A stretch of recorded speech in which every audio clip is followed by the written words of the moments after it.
And I want to make sure that you all know that our survey is going to be translated into 11 different languages, and that we are also working with nonprofits to make sure that if people don't have access to computers, we have paper versions, and we are going to be working intently and fundraising to make sure that we are getting every single aspect of people who are coming to and from downtown to talk about what they need, because it's not only about what we do to improve mobility downtown, it's about what we do to improve the mobility of people getting from where they start to get into downtown. And nobody knows this better than Metro's CEO, Phil Washington, who came right before Measure M was about to happen, was handed this giant, difficult problem with about 5 million adult conversations that he had to have about who gets what and who doesn't get what in order to make sure that Measure M passed.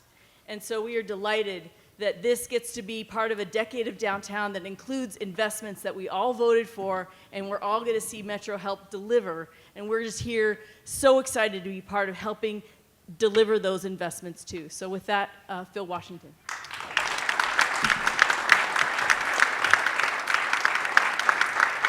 Well, thank you so much, Hillary. It's great to be here. It's always hard to follow Salito Reynolds, though. And, you know, the perkiness factor is just like so high. Yeah, I don't know. It's great to be here. Let me just acknowledge the FastLink DTLA and the survey that we're happy to partner with you on. It's going to be wonderful. It's going to be a lot of great information. And we welcome that big time. So thank you for allowing us to be a part of that. I know that you had some great panels today, and the panels, you know, launching the decade of downtown, the mobility propelling the downtown LA economy, and also building, moving, and living in the new downtown LA. So let me just, you know, I'm just going to make some comments. I don't know if it's a keynote or anything, but it's some thoughts that I have, and I actually wrote these down this afternoon. I'm not big on, you know, doing prepared speeches and all that. I just like to talk about what I'm thinking about. I see a lot of friends, and you mentioned that we had a lot of conversations on what people could have and not have on the lead up to Measure M. I'm actually still having those conversations. Now, you know, I was reading something about how in the next few years, 80% of the world's population will be in urban areas around the world. And that is incredible. When you talk about 80% of the world's populations will be in cities around the world. And right now in those cities, I would argue we don't have the infrastructure to accommodate all of the people that are coming to the urban areas. Now, whether that's water, whether that's transportation, you know, all the essentials we have to think about, can we accommodate all of the people? And that's the same thing that I think about with downtown LA.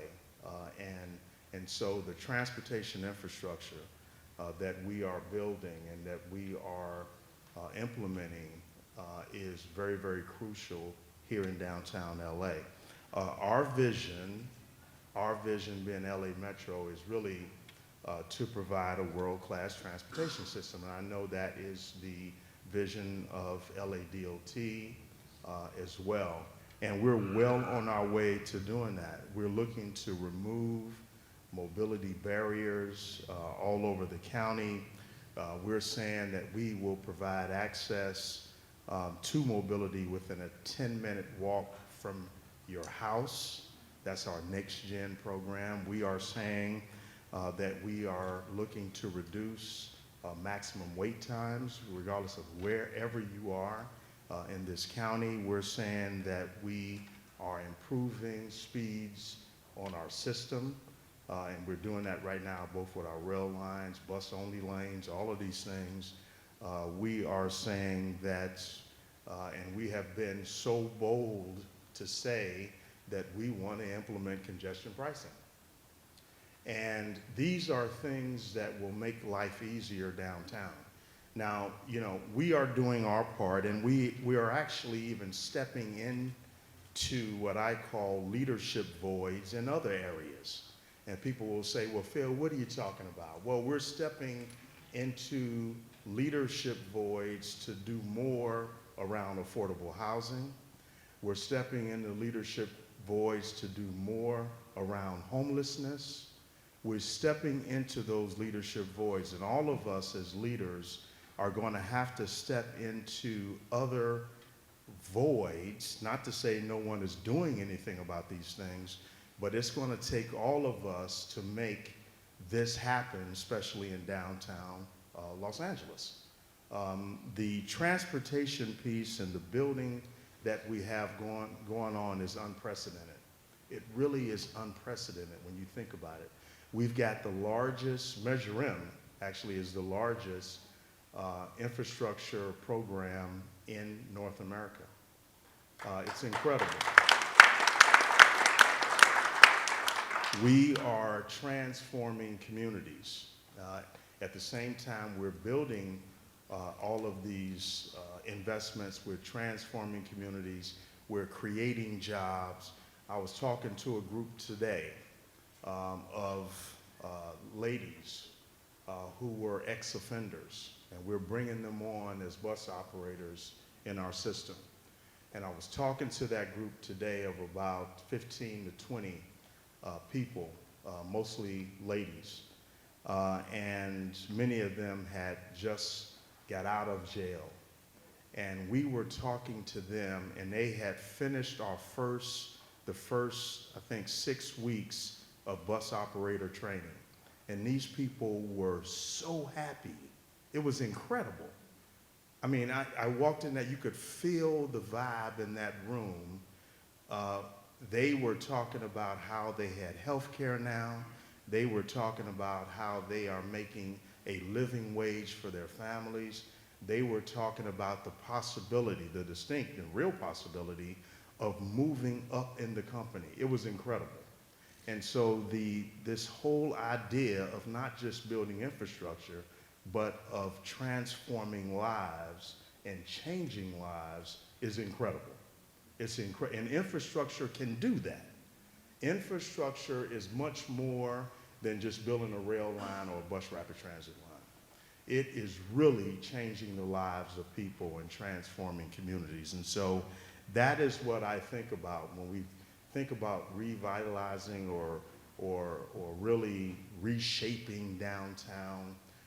That is something we want to do, but it's a much greater thing when we talk about changing lives while at the same time really changing downtown LA. We can do both.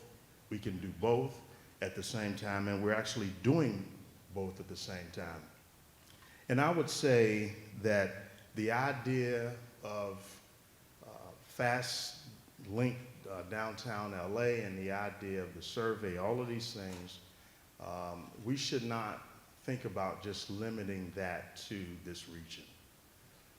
What we're talking about and what we're about is, yes, making sure we make changes and improve downtown LA and LA County, but we're also thinking about how we can lead the nation, how we can lead the nation in the area of infrastructure, how we can push the envelope at the national level and make this region, this county, the infrastructure capital of the world.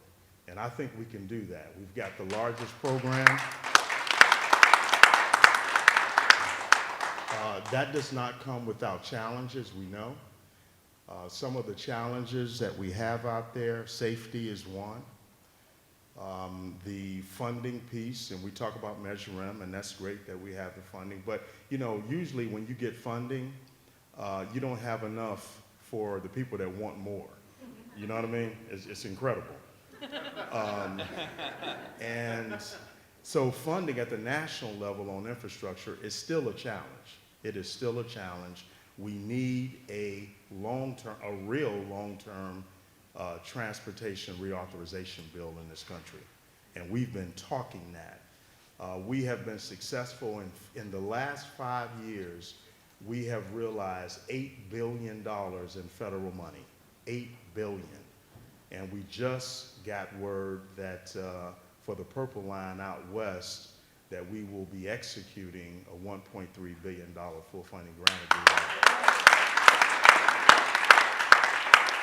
I will be flying to DC next week under the cover of darkness to sign that agreement.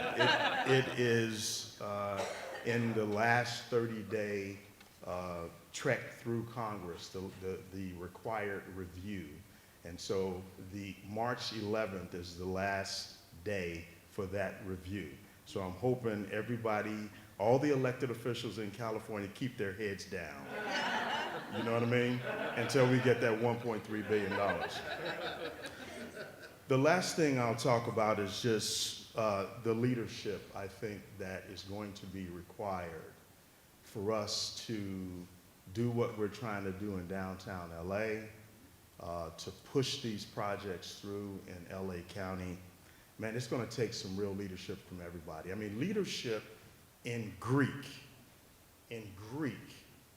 it actually means go forth and die. Really, I mean, you know, it means go forth and die. I mean, you know, the person with the flag, you know, I was in the military for a long time, and the person with the flag, they were asked to go out and actually seek out the enemy, and there was a high expectation that that person would die. You know what I mean? So this idea of leadership and the leadership it will take to do what we're talking about, to build the infrastructure, to deal with homelessness, to deal with affordable housing, the leadership that it will take is going to be unprecedented. And I tell you, there's something to be said for the folks that make sense out of vague policy. All right, I mean, you know, that's us government servants, that's lowly government servants, myself and Salida and others. It's going to take leadership. And, you know, I often talk about a friend of mine at Harvard, Marty Linsky, who says that leadership is dangerous. It's very dangerous.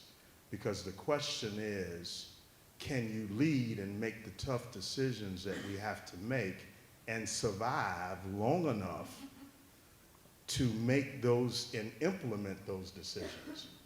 So it's a real question, because when you have to make all of these decisions that affect lives and tick people off and anger people and all of that, these are all good decisions that have to be made. The question becomes, can you survive long enough? And especially the leader that comes into a new environment, I mean, we are like foreign substances that are injected into living organisms.